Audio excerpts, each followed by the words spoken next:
So do you struggle knowing how to handle big, powerful first serves as the returning player? Well, don't worry, most tennis players do, and today's video is dedicated to Alex Salmon, who wrote to me and asked, as a doubles player, how can we be more successful against a really hard first serve? Well, if you've been in this situation before, more than likely you've tried one of two different approaches, or maybe both. Approach number one to diffuse that big serve is just to block the ball back. And that can be successful if you place it absolutely perfectly, but against a good net player on the opposite team, you're gonna have a hard time getting it past them. So good luck with that. If they just stand there, then maybe you can get away with it, but most of the time that's not gonna be the case. Approach number two that most players try is to take a big, hard cut at the ball in an attempt to avoid that net player and send that power back to our opponent. The result there typically is a lot of unforced errors, and you end up beating yourself.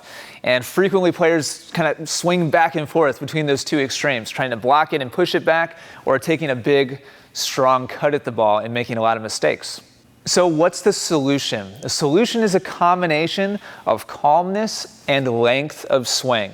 Here's the root problem that most players have. They equate length of swing with speed of swing. In other words, they think, well, if I'm going to follow through on this ground stroke to give it some direction and some pace, then I also must have to go through quickly. And it's vital that you detach those two swing elements in your mind and physically in your technique. And what I'm about to show you is a series of progressions that will show you how to do that, so you can remain calm and not juice the ball and overhit it and sail it all over the place, but also have the length of swing to be able to reliably direct the ball where you need it to go, in this case, reliably past the net player. What you're about to see is a series of 3 progressions that you can do with a partner. Probably be easiest for them to really take several steps inside the baseline so they can send you a little bit harder, faster serves more reliably, so you're not waiting 4 or 5 swings in between each repetition.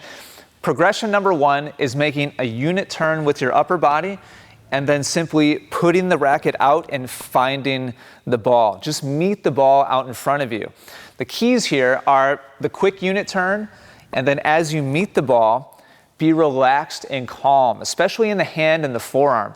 And you'll probably be very surprised that against a powerful incoming serve, even without any follow through at all, just going from unit turn to meeting the ball will actually frequently send the ball back in play without even following through at all. So this is progression number 1, just to get a feel of the quick setup and then a calm meeting of the ball, making good contact and finding a good contact position between your body and where the ball is coming to meet your racket. Progression number 2 takes it just a little bit further than that. You'll make that same unit turn as the ball is coming in hard to your forehand side, and this time go a little bit through contact and just simply guide out towards your target. So we're not making a full swing yet, just unit turn, contact, and guide out towards your target. Again, the main critical thing here is to remain calm and relaxed. This will make it very easy to make the shot. It's still not going to be a competitive resulting shot, more than likely.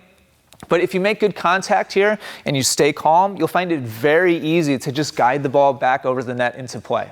The third and final progression is that same unit turn, finding the ball, meeting it out in front of you in a good contact point, and then actually finishing the swing just to the point where your butt cap is pointing over to the other side of the court. It should be done smoothly and calmly, but with a full follow through. And that's really the key, is combining those two things. A quick take back with a calm, smooth follow through. If you do those things correctly and you meet the ball cleanly, the result will be plenty of pace on your return, but not so big of a swing that you lose control and the ball sprays all over the place.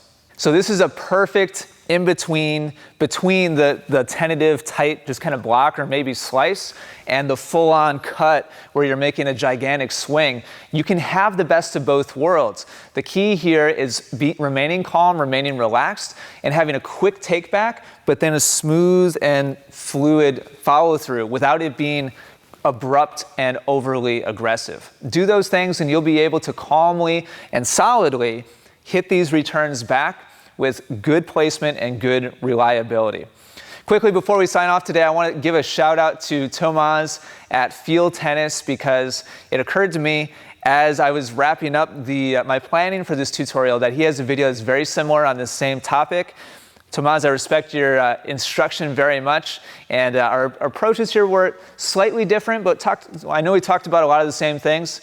I just wanted to acknowledge that and just say I'm a fan of your instruction.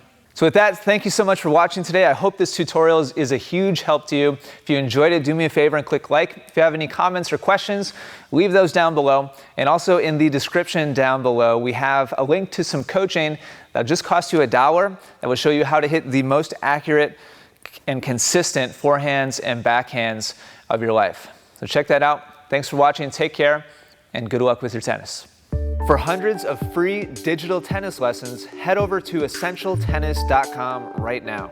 More wins and more fun on the court is right around the corner. You'll even get a free gift just for stopping by. Simply click the link at the top of any page.